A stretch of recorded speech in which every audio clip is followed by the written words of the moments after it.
Muito bem, prazer, meu nome é Jorge Guimarães, eu sou esse cara aqui. Eu trabalho na Plataforma Tech. Quem é o que já ouviu falar da Plataforma Tech? Teve?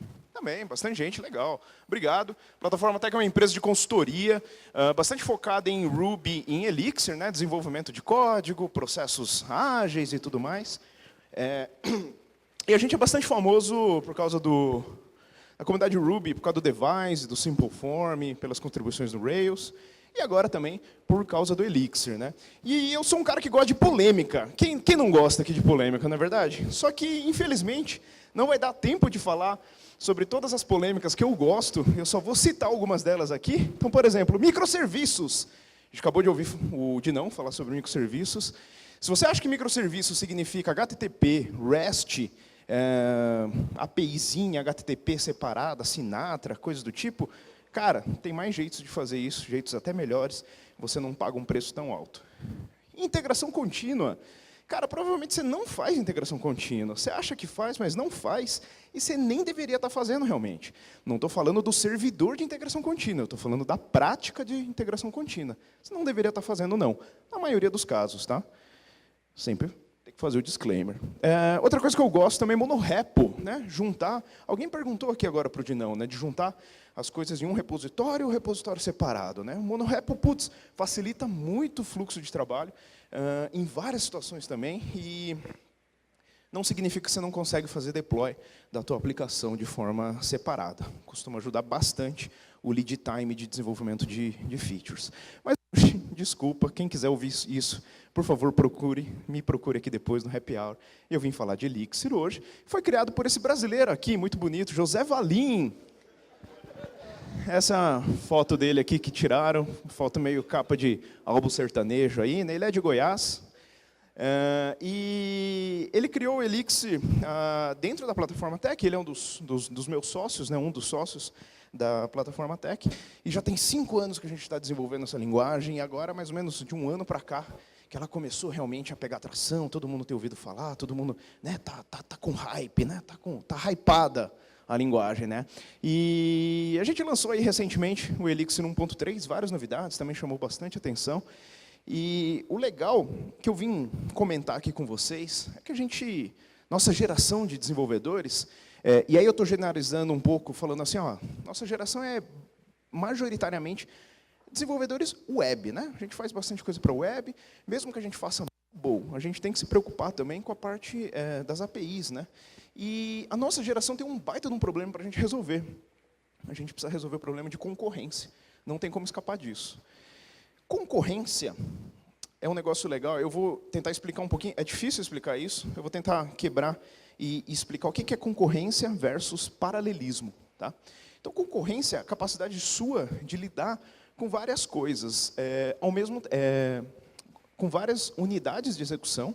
Normalmente são unidades de execução pequenas, mas lidar com elas constantemente. Você pode lidar com elas uma de cada vez, serialmente. Mas se você conseguir parar e lidar com outra e tal, fazer esse tipo de scheduling, você está conseguindo ter concorrência. Paralelismo, não. Paralelismo é a sua capacidade de fazer mais de uma coisa ao mesmo tempo. Então, vamos lá. Quando você fala assim, meu computador tem 2 cores, 4 cores, teoricamente você consegue fazer 4 coisas ao mesmo tempo, né? E você né? Às vezes um processador está printando a tela, o outro está cuidando da impressora, o outro está lendo um arquivo em disco. Só que quando você fala de Ruby e de Python e até de Node, você acaba usando um core só, né? Um processador só, né? A não ser que você suba várias instâncias desse processo. E aí você gasta mais RAM. Mas vamos pensar em Ruby, então, né? Mesmo com a questão de threads, né? De ser multithread hoje em dia, você tem um problema ainda, né? Todo o teu códigozão, desde o request chegando, parseando o header de HTTP, passando pelo controller, passando pelo router antes, passando pelo controller, depois indo no model, pegando coisa do banco de dados, tirando a conexão, parseando as coisas e tal. Tudo isso está acontecendo em uma unidade de execução grandona. Então, a gente não pode falar que é uma é um estilo de programação concorrente. Você está fazendo uma coisa, às vezes você pode estar fazendo até em mais processadores, mas você está fazendo um blocozão grande, tudo junto, né? Todos esses passos que eu te falei. A gente vai ver aqui que o Elixir muda um pouco essa ideia. Então, concorrência, por que é importante hoje em dia, né? Eu expliquei mais ou menos, mas é legal pensar o seguinte, quando você tem funcionalidades como o chat, né, que você precisa manter um WebSocket, ou você faz via HTTP2, tal, ou seja, coisas que você quer manter uma conexão aberta sempre, ou porque você tem uma alta quantidade de requests, né, você tem uma API e, putz, eu sei que às 6 da tarde minha API vai ser bombardeada de coisas. Ou se você tem uma demanda instável, né, você não sabe quando vem, mas se vier, puta, vai vir uma caralhada, né, sei lá, ingressos, enfim, bastante coisa. Tudo isso você vai ter que lidar com um monte de coisa chegando ao mesmo tempo, né? Então você tem que lidar, você tem que começar a usar as duas coisas, né? Concorrência e paralelismo. Vai vir um monte de coisa e você precisa atender esses caras num tempo aceitável, senão para eles teu sistema tá fora do ar. E aí tem quem já ouviu falar desse artigo aqui, The Free Lunch is Over? Pouca gente. Legal. Esse é um artigo ótimo. Ótimo também para colocar em palestra, assim, porque você fala assim, ó, quem já ouviu falar desse artigo? Eu não pergunto quem leu, porque nunca ninguém lê, né? Mas o que todo mundo vê é esse gráfico aqui, ó. E eu vou tentar explicar um pouquinho. Esse gráfico aqui é meio assustador, galera, porque é o seguinte, até mais ou menos os anos 2000 e pouquinho, a gente podia falar o seguinte, falar, olha, o software que eu escrevi ano passado, esse ano vai rodar mais rápido. Fala, por quê? Por nada, não mexi nada, simplesmente porque os processadores ficaram mais rápidos. Então, é a curva aqui, azul escura, né? Essa curva aqui, que eu estou falando. Então, naturalmente, os processadores iam ficando mais rápidos. Lembrando que essa escala aqui é logaritma, tá? Então, para cada linha dessa aqui na horizontal, está multiplicando por 10. Então, ou seja, estava aumentando para caramba, né, a velocidade. Então, teu código, você podia falar isso, teu código vai ficar mais rápido. Desses anos 2000 para cá, estagnou a velocidade. Mas você fala assim, poxa, se estagnou a velocidade e a quantidade de transistores, que essa curva verde, continua aumentando, para onde está indo esse poder dos transistores? A resposta óbvia está indo para o número de núcleos que você tem dentro do processador. Hoje em dia, você compra um laptop, tem 8 núcleos. Servidor, 32, 64, é comum ter isso. Não é mais complicado. E aí, as nossas linguagens, hoje em dia, elas não estão preparadas para atender esse tipo de mudança de arquitetura de hardware, em que você não está mais jogando dinheiro em clock, você está jogando dinheiro em ter mais unidades paralelas de execução. Então, assim, se a sua linguagem não consegue lidar com paralelismo e concorrência de uma maneira fácil, a culpa vai cair na gente, né? Todo o trabalho vai cair na gente, nos desenvolvedores. As nossas linguagens atuais, né, Ruby, Python e tal, elas têm um modelo, mesmo Java, né, se você não usa nenhuma biblioteca externa, elas costumam lidar com isso com threads e event loop, né? O pessoal do Node fala bastante, aqui é assim, que tal. Aí tem o problema do callback hell, que a gente viu mais cedo também, e tudo mais. E são modelos primitivos para lidar com concorrência. Na faculdade a gente vê um pouco disso, né? Thread, aí você começa a ter semáforo, você precisa usar mutex, aí você precisa se combinar, porque um pedaço da memória pode estar sendo mudada por mais de duas threads diferentes, você não sabe o que está acontecendo. Aí você tem que pensar, e tem o problema dos filósofos, né, do jantar dos filósofos, que você começa e fala, meu, puta que eu pariu, para que eu vou ficar sabendo tudo isso? Né? Mas são modelos primitivos. Né? Funcionam? Funcionam. Tem um baita trabalho que recai sobre a gente. Aí uma coisa legal desse livro, ele, aliás, recomendadíssimo para todo mundo, 7 modelos de concorrência. Faz parte daquela série, né, da Preg-Prog, né? Tem 7 em 7 semanas, tem 7 bancos de dados em 7 semanas, 7 linguagens, 7 mais linguagens e tal. E ele fala o seguinte, um negócio bacana que eu gostei, que não é que escrever código multithread é difícil. O problema é testar esse negócio, né? Se dá algum problema, você não sabe, você não tem como refazer o problema de uma forma controlada, bonitinha na tua tela, né? Você sempre vai falar, não, esse problema só acontece com carga alta, né? Puta, quem não viu isso, né? Um bug que só acontece quando tem muitos acessos no site, né? Aí como é que você vai testar isso daí, né? Como é que você vai debugar? Complicadíssimo. E o problema de programação em multithreads é que você acaba caindo nisso muito fácil. E você não sabe como sair. E spoiler alert, hoje eu vou falar um pouquinho do outro modelo de concorrência, que é o que o Elixir usa, que chama modelo de atores, a gente chega lá daqui a pouquinho. Apesar disso, tem ótimas iniciativas em várias linguagens para trazer esse mundo de concorrência para dentro da linguagem. No caso do Ruby, que é uma das minhas linguagens favoritas, tem esse projeto muito bacana com o Concurrent Ruby. O cara que está mantendo esse projeto vem para a RubyConf, que vai ser mês que vem, lá em São Paulo. Então, também ele vai falar, obviamente, sobre concorrência em Ruby. Então, puta, eu vou estar lá, quero ouvir o que ele tem para falar também.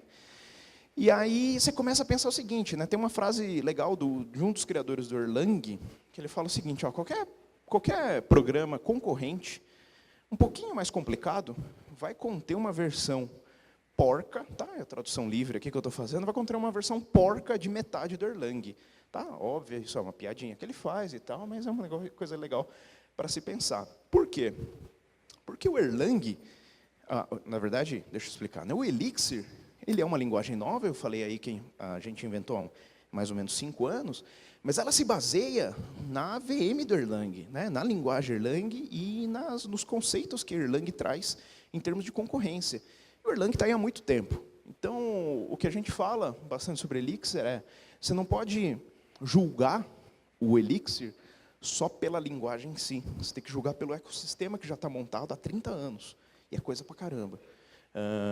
Então, quando você fala de Erlang, você sempre fala também de um negócio chamado OTP.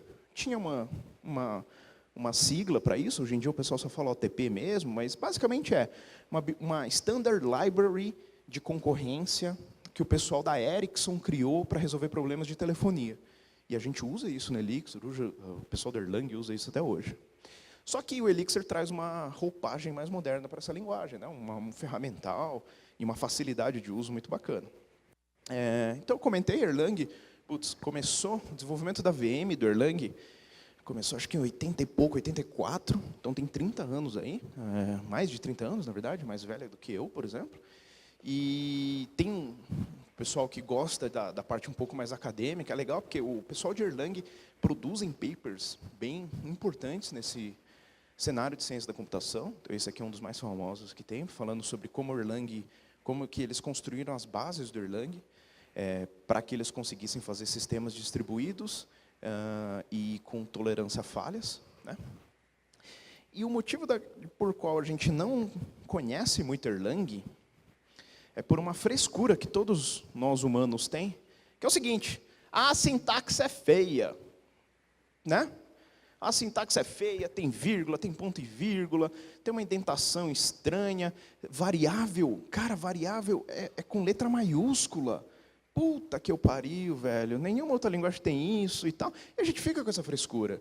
E a gente não vê isso na faculdade, não vê isso depois no mercado de trabalho. Tem um gap muito grande, né? Por uma puta babaquice nossa de falar assim, não, eu não gostei da primeira impressão que eu tenho da linguagem, eu não vou atrás para descobrir o que tem por trás, né? E isso é, ruim para a gente. Mas Elixir resolve a parte da sintaxe, pelo menos, então está todo mundo tranquilo agora. Voltando um pouquinho sobre por que os caras criaram o Erlang e o OTP, pensa o seguinte, lá na década de 80, a Ericsson tinha um baita problema. Eles estavam vendendo, precisavam de software para operar switches de telefonia. Tá? Aí, switch de telefonia, pensa o seguinte, são geladeiras enormes que ocupam prédios inteiros, vários andares dessas máquinas separadas. E o que elas fazem? Basicamente, quando um cara quer falar com outra pessoa, esse switch precisa pegar essa conexão e rotear para o lugar certo. Mandar os pacotinhos e tal, fazer as conexões até elétricas, né, físicas e tal. Além disso, não precisa fazer só para um cara. Precisa fazer isso para centenas de milhares ou até milhões de conexões ao mesmo tempo. Mas pior que isso, não é só um switch que tem no prédio. É mais de um. Aliás, centenas também. Então, você tem centenas de nós, e às vezes o cara quer conversar com um cara que não está no mesmo nó que ele, está no outro nó. E aí, como é que faz o negócio? E aí que vem essas ideias de sistemas distribuídos. Se a gente começa a trocar esses nomes que eu coloquei aqui de switch para server, browser, e aí põe um endpoint, né? Pode ser uma API, pode ser um asset, um arquivo estático, pode ser alguma funcionalidade, você começa a perceber que esse negócio se parece bastante com o nosso cenário de desenvolvimento web. Você tem uma porrada de conexões, você tem vários servidores ao mesmo tempo plugados, aí você fala, porra, faz todo sentido usar. E é esse o momento que a comunidade de Elixir está. Tipo, porra, vamos usar essa... Ih, falei palavrão. Pô, vamos usar essa coisa bacana de 30 anos que os caras de telefonia usam e vamos trazer para a gente. Você nunca ouviu, você nunca puxou um telefone sexta-feira à noite e ouviu a seguinte mensagem. Essa é a piadinha, outra piadinha clássica que todo mundo faz, né?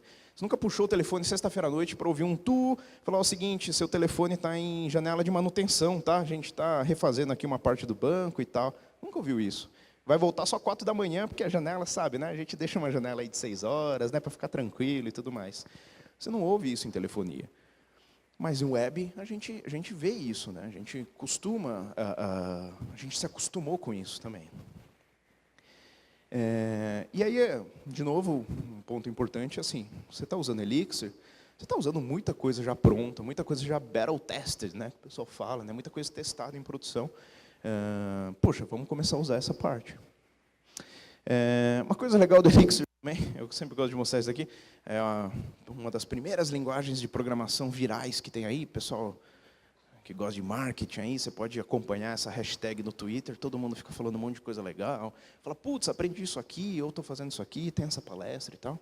Pode acompanhar essa hashtag. E o legal é, isso começou a surgir em todo esse ecossistema, com base, eu falei que traz uma roupagem moderna, e é por causa de algumas coisas que a gente copiou, né? A gente se inspirou em outras comunidades, né? Ruby, Clojure, um monte de coisa legal. A principal delas é a documentação de alto nível, né?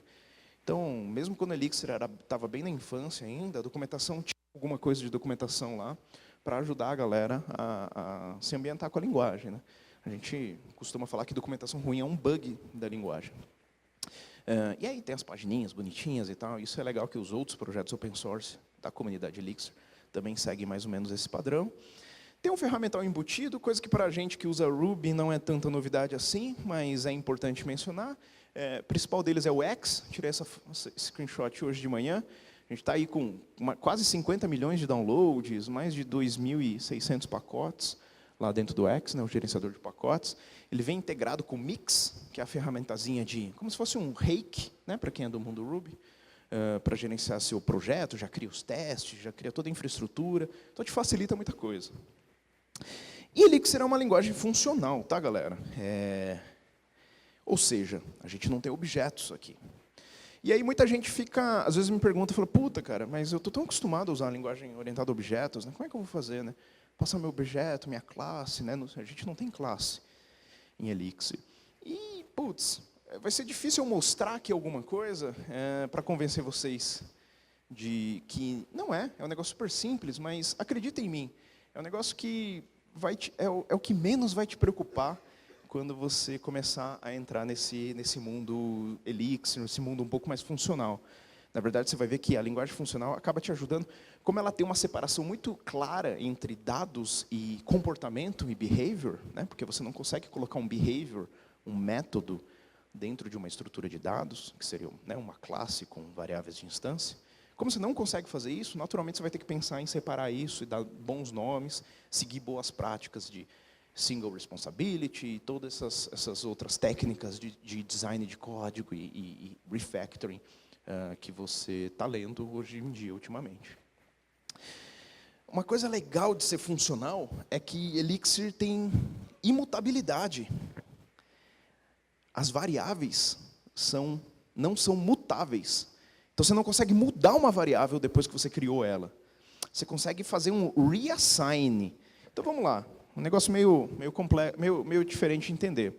Qual que é o problema que às vezes acontece? Tá? Esse daqui é um códigozinho Elixir. Eu estou criando aqui uma estrutura de dados chamada map. Basicamente, para o mundo Ruby, seria um hash.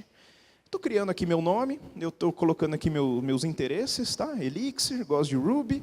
Eu gosto de integração discreta, não contínua. E os interesses meus aqui é um array, mas no mundo Elixir a gente chama de listas, né? É uma lista ligada, para quem lembra das aulas de ciência da computação. Uma coisa que acontece às vezes é o seguinte, se eu passo esse meu usuário para alguma outra função, em Ruby, por exemplo, às vezes acontece de alguém aqui dentro desse método, no caso seria método, se fosse em Ruby, alguém aqui no meio, por exemplo, pegar o meu array de interesses e começar a dar pop, né? Tirar, dar delete, para pegar aquele valor e passar isso depois, e passar aquele outro pedacinho menor para outro lugar e tal. E aí, se isso acontece lá dentro do código, na verdade, você está mudando a minha variável aqui de fora. E aí, se eu vou passar isso aqui para outro cara depois, eu não sei mais se meus interesses, o que está preenchido aqui dentro. Às vezes está vazio. Eu tive já esses problemas, aí uma solução clássica é você, dentro de cada método, a primeira linha que lida com hash é fazer um tal do deep dup, né? Para você copiar todo o hashzão e tudo mais.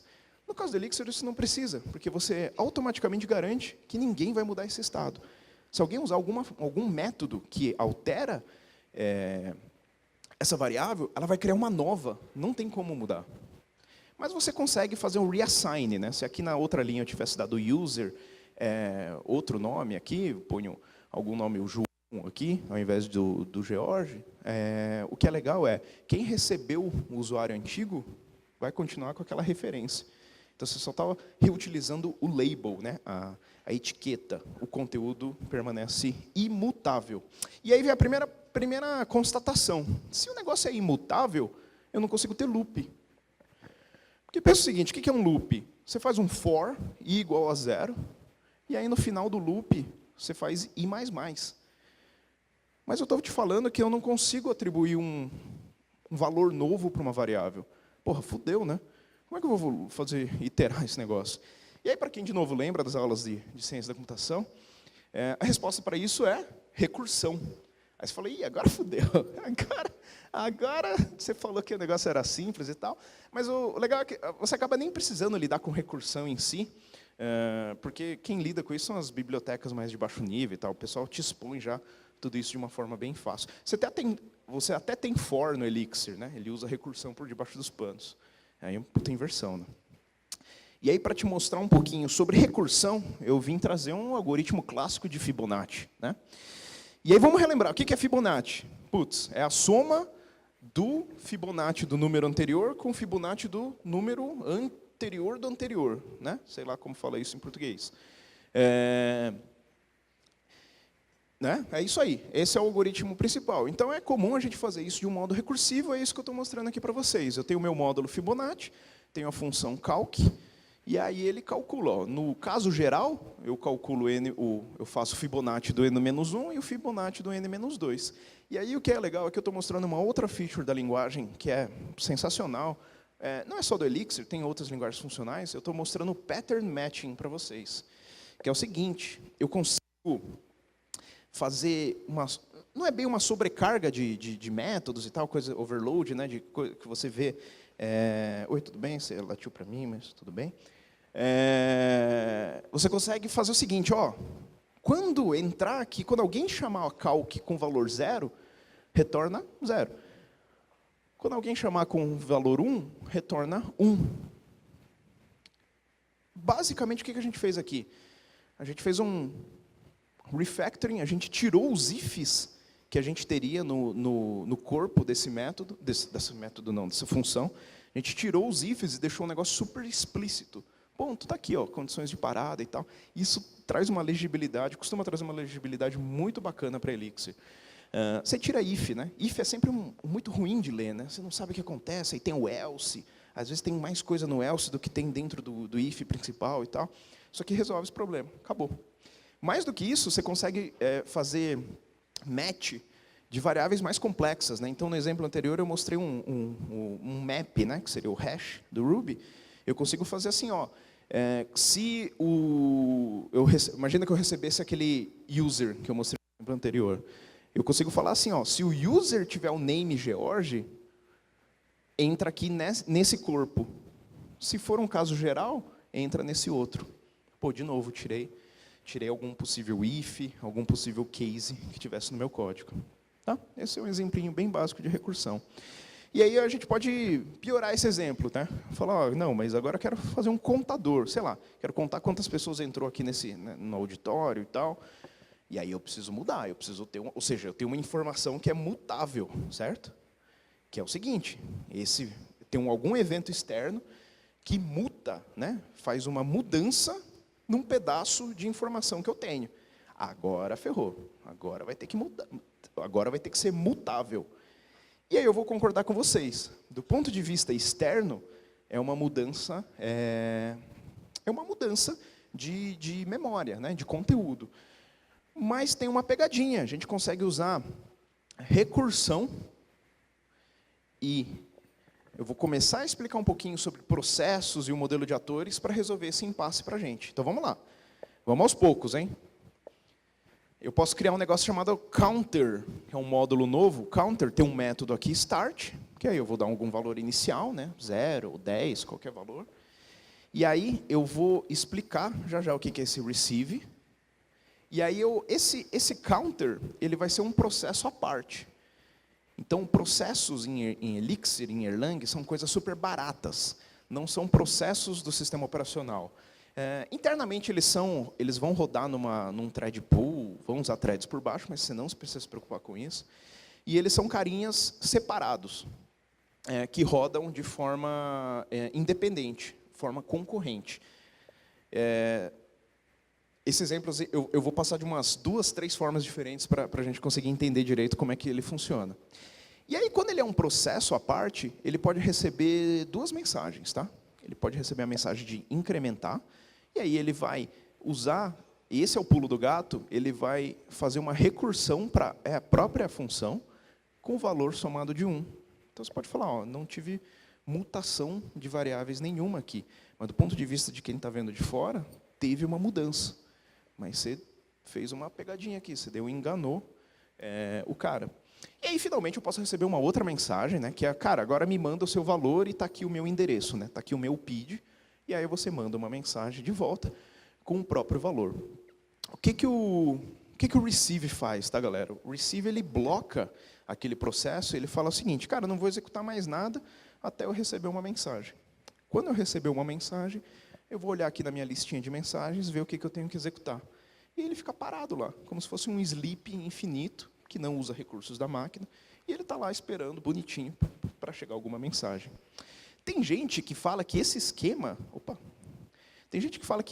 inclusive, é o que deveria ser orientação a objetos, tá, galera? Se você procurar, tem uma galera que fala que Erlang e Elixir acaba sendo o modelo certo de orientação a objetos, porque se foca nas mensagens e não no nome das coisas e na herança delas e tal. Mas esse é um papo para o bar depois. E aí vamos usar agora esse módulo, tá? Como é que eu uso? Pensa que eu estou no shell aqui, tá? Aqui é um slide, mas pensa que eu estou no shell. Eu acabei de criar, eu declarei esse módulo, e aí eu vou usar uma função chamada spawn, que vai criar para mim esse processo separado, e eu vou rodar nesse processo separado o contador começando de 10. Aí eu ainda estou no shell, e no shell eu pego esse endereço lá do contador, né, lá desse meu processo que eu acabei de criar, e eu mando 3 mensagens de incremento. E aí, finalmente, eu peço para esse contador me retornar o valor que ele tem lá guardado dentro dele. Lembra, ele não mudou o estado dele, né? Quer dizer, para mim que estou de fora, ele mudou o estado, mas para ele só ficou num loop recursivo, aumentando de valor o start aqui, né? É um truquezinho. O flush é um helperzinho do terminal, só para você pegar a mensagem que você recebeu, aí vem 13. Bacana. Essa é a visão pelo shell, como se estivesse escrevendo isso. Mas vamos ver de uma forma mais gráfica o que está acontecendo, tá? Você tem o seu shell. Seu shell é um processo do Elixir, né? Quando você levanta o shell, ele, na verdade, sobe já vários processos. Tem, acho que, 20 ou 30, eu não lembro direito agora, mas ele já sobe muita coisa da própria VM do Erlang, né? E o shell acaba sendo uma delas. E aí você criou o shell e aí você fez o seguinte, cara, cria um processo à parte agora, contador, começando de 10. Aí é um processo à parte. E aí você começa a mandar mensagens para esse processo. Aí manda incrementa, incrementa, incrementa, retorna o valor. Aí retorna o valor também é uma mensagem. Essas mensagens são assíncronas, tá? Cada processo tem um mailbox, tem uma caixa de entrada e você vai lendo as mensagens e tal. É um processo assíncrono, bem parecido se estivesse usando o RabbitMQ, por exemplo. E aí, o GET também funciona para receber a resposta, mesma coisa. O processo aqui, que é o contador, vai mandar de volta uma mensagem para o shell. Mensagem. E aí, o que é legal é o seguinte, você vê que em nenhum momento eu estou compartilhando memória aqui, né?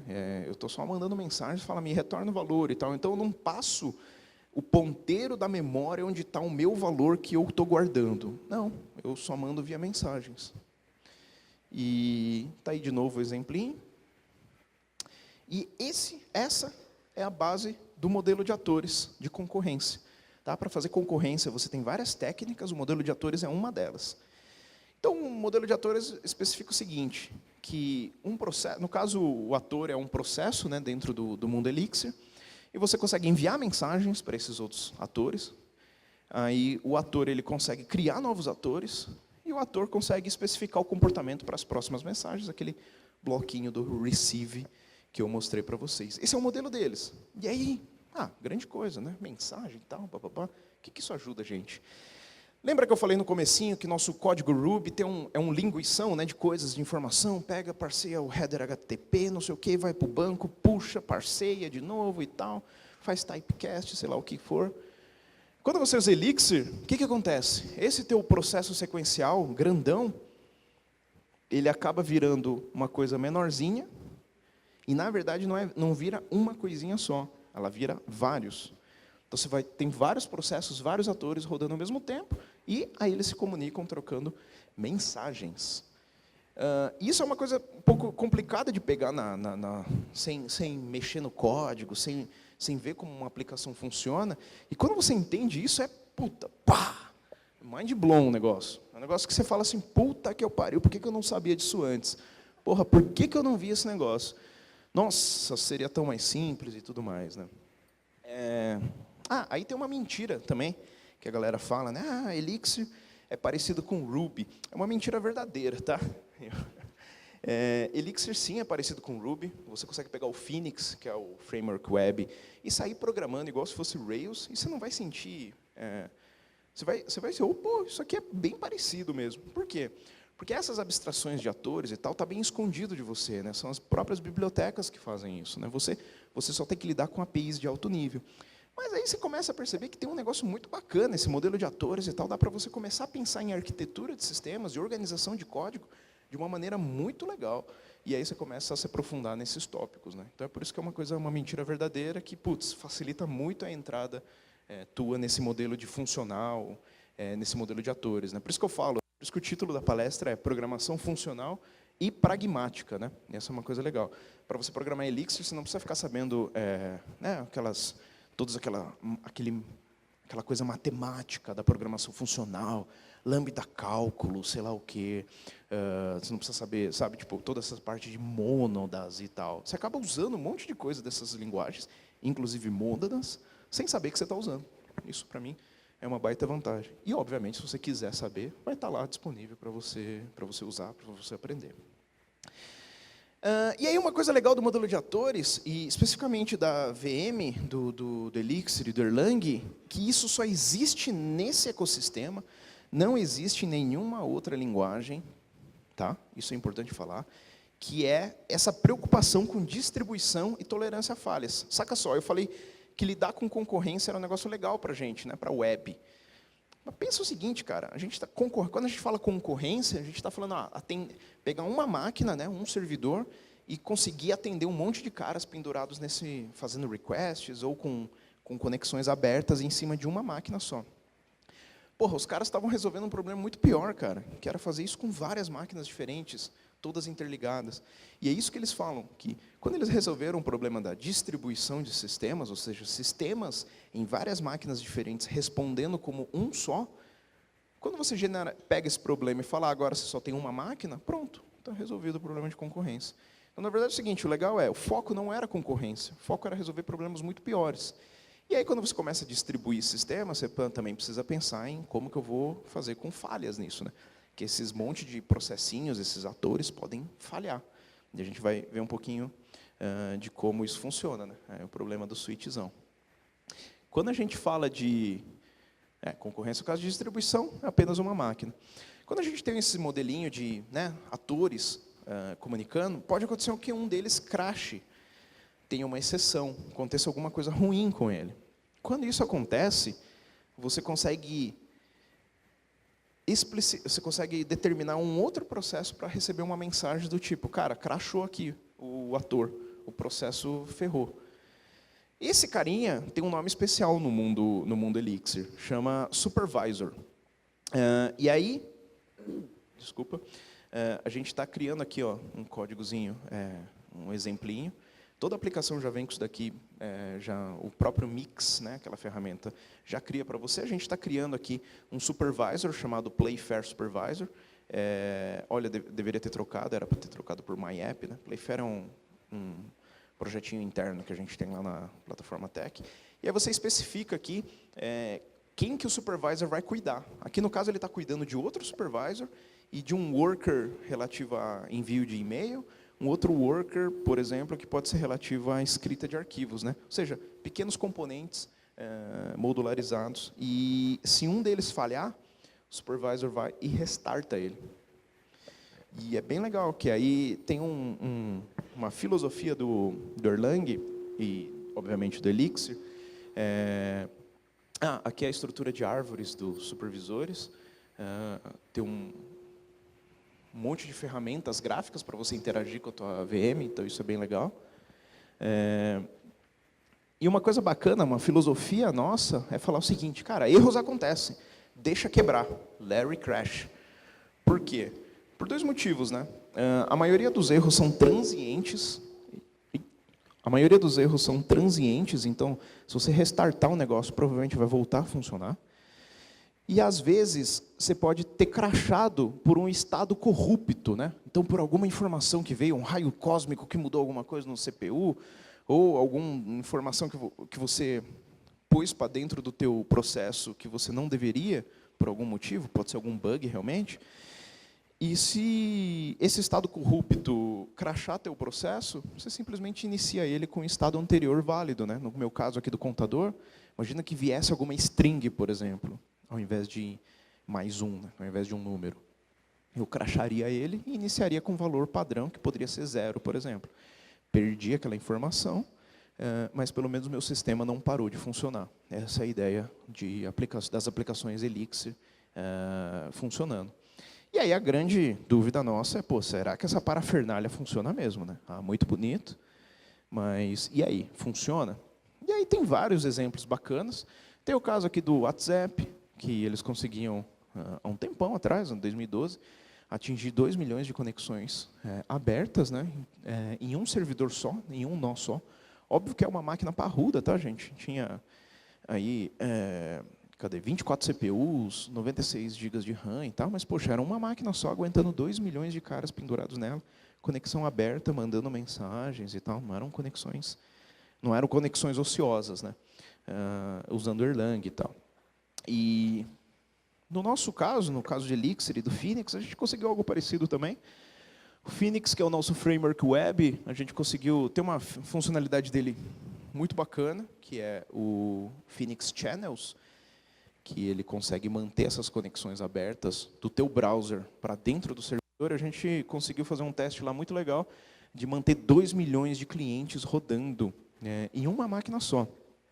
A máquina era parruda também, 128 GB de RAM, 40 cores. E aí o legal o pessoal precisou de 40 outras máquinas, clients, menorzinhas, para poder estressar uma máquina só, para atingir esse gargalo aqui. E estava funcionando, viu?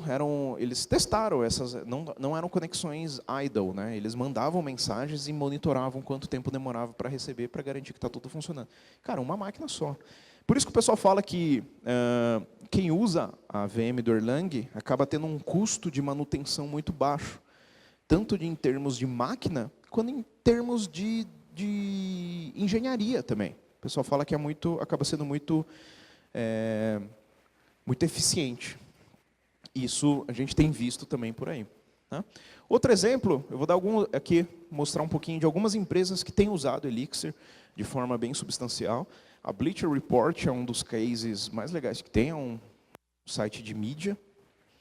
É um site de mídia bem famoso nos Estados Unidos e tal, mídias de notícias personalizadas para esportes. Você pode falar, eu quero seguir o Bolt, Rio de Janeiro e não sei o quê, e ele monta lá o teu feed, e eles recebem, quando tem pico, milhões de requests por minuto. Estão aguentando esse tranco todo com Elixir. O Pinterest saiu um case bem bacana. Eles trocaram uma parte da API deles. Na verdade é o seguinte, eles tinham um proxy para fazer limitador de conexões, né? Então, se tivesse algum abuso de algum IP, de algum lugar, eles fechavam aquela conexão com aquele cara, né, para evitar abusos. E eles usavam Java para isso. E trocando para Elixir, eles falaram que diminuíram para 1/10 a quantidade de linhas de código, e a quantidade de servidores também acho que caiu pela metade ou mais até. Tem um case muito bacana do Pinterest sobre Elixir. E aí, a gente tem também o pessoal aqui do Brasil, da Sherpa, que está usando Elixir para o back-end deles também. São 5 desenvolvedores lá, se não me engano, estão fazendo um trabalho bem legal. É uma das maiores aplicações Phoenix que a gente tem no mundo. Está bem legal acompanhar o trabalho deles. Tem o pessoal também da Kik, de pagamentos, né, uma fintech aí, usando também para o back-end, para APIs. Né, eles estão sempre preocupados com volume, né, é uma demanda imprevisível. E eles não querem ser pegos aí de calça curta. E uma coisa muito bacana que eu queria fechar aqui com um pensamento é o seguinte. Microserviços, né? Eu falei de distribuição de código, eu falei de concorrência, eu falei de pedaços menores de execução. Beleza, como é que isso ajuda a gente a pensar em larga escala, né? Botar um pouco a visão de alto nível. Falar um pouco de arquitetura. Arquitetura não de código, mas entre sistemas. E isso é um negócio que me agradou muito no Elixir, como que uma linguagem te ajudava a simplificar a arquitetura de sistemas para uma organização. Então, saca só, essa nossa figurinha dos processos mandando mensagens, imagina o seguinte, que a gente detecte que esses processos aqui do canto de baixo aqui estão sendo muito demandados. E a gente pode, claro, criar mais deles, né, para deixar que eles não virem gargalos, mas mesmo assim, acho que é melhor separar eles, porque a gente precisa escalar, né? Todo mundo fala isso, a gente precisa escalar essa parte. Vamos escalar? Como é que a gente escala? Fácil, vamos criar um microserviço, a gente tira esse pedaço do código, né? Aí esse aqui a gente vai ter o trabalho de criar uma API HTTP em cima, REST. Aí a gente vai ter que mudar o resto do sistema a usar essa API HTTP. Aí vai complicar nosso teste também, porque como é que você vai testar sistemas que estão fora, né, separados? Aí se é do mundo Ruby, você vai começar a usar VCR, aí você vai ter mais problema ainda. Aí como é que você vai garantir que as versões aqui estão funcionando, a versão disso aqui, quando eu fizer deploy, não vai quebrar nada daqui, e vice-versa? Esse é o jeito padrão. No Elixir, a gente tem uma outra alternativa para fazer. Elixir funciona para distribuir aplicações em vários nós, em várias máquinas. Então, o que a gente pode fazer simplesmente é falar o seguinte, vamos separar esses processos em outra máquina? Pum, foi. Separei em outra máquina, aí falar, o que você precisa mudar em termos de coisa? Pouca coisa. Porque, olha só, o mesmo mecanismo de troca de mensagens que funciona para uma máquina só, que é essa troca de mensagens, também funciona para quando você está do outro lado da rede, do outro lado de uma porta TCP. Funciona igualzinho. Dentro do teu código, você não precisa mudar nada. Óbvio que você vai adicionar um pouco de latência nessas chamadas, essa é uma preocupação que você precisa ter, claro. Mas a própria linguagem te ajudou a fazer uma escala maior. E como a gente está falando de uma arquitetura de processos e atores, normalmente essas coisas são já estão bem quebradas, né? Você tem um nome específico, são módulos bem feitos e tal, que você acaba criando e deixando já até meio preparado para fazer. Quando você precisar fazer, às vezes você não precisa, né? Às vezes você acha que precisa escalar um negócio, e aí não precisa, porque pode ser porque teu produto não tenha sucesso, mas pode ser por outros inúmeros fatores, e você não gastou tempo, não investiu tempo nessa parte. Se você precisar, você vai investir um pouquinho para quebrar isso em outra máquina, né? O release vai ter que ter alguma diferença até bem pequena, mas você vai conseguir quebrar isso e não se preocupar tanto com criar um overhead de comunicação muito grande em cima. Isso é uma... Aí eu tenho de novo essa figurinha, isso é um negócio que fala, isso muda a forma como a gente pensa em arquitetura de sistemas, isso muda a forma como a gente pensa em muita coisa.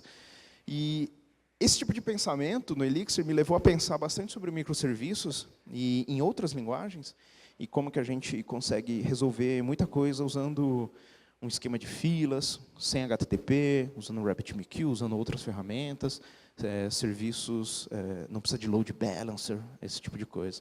E eu tenho usado essas técnicas em código Ruby também. Mas é isso. Antes de finalizar, eu quero falar assim, onde é que você pode aprender esse tipo de coisa, né? Eu recomendo muito para quem já manja um pouco de funcional, ir direto para esse livro aqui, o Elixir in Action, cara, animal, espetacular. Se você está um pouco inseguro sobre programação funcional, tem o livro do Dave Thomas, que foi o cara que popularizou Ruby no mundo ocidental. Ele está super ligadão também em Elixir, e ele criou esse livro muito bacana. E para aprender o framework web, aí é o Programming Phoenix, do próprio criador, o Chris McCord. Tem também um evento acontecendo, eu vou para lá para Elixir Conf em Orlando, daqui a uma semana e meia. Vai rolar um evento bem bacana lá, acho que vão juntar 600, 700 pessoas, é um evento bacana, grande até, né? Ano passado era menos da metade disso, então você vê, a comunidade está tendo uma atração legal.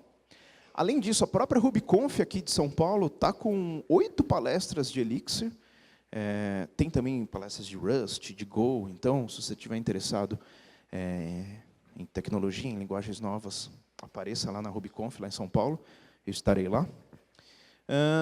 E fazendo uma promoção aqui, a gente tem a nossa newsletter, quem quiser saber mais sobre Elixir, toda semana a gente envia uma coleção de links, eventos, um monte de coisa bacana.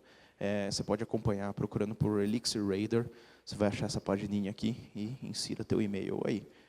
E acompanhe a hashtag também do MyElixirStatus. É isso, muito obrigado.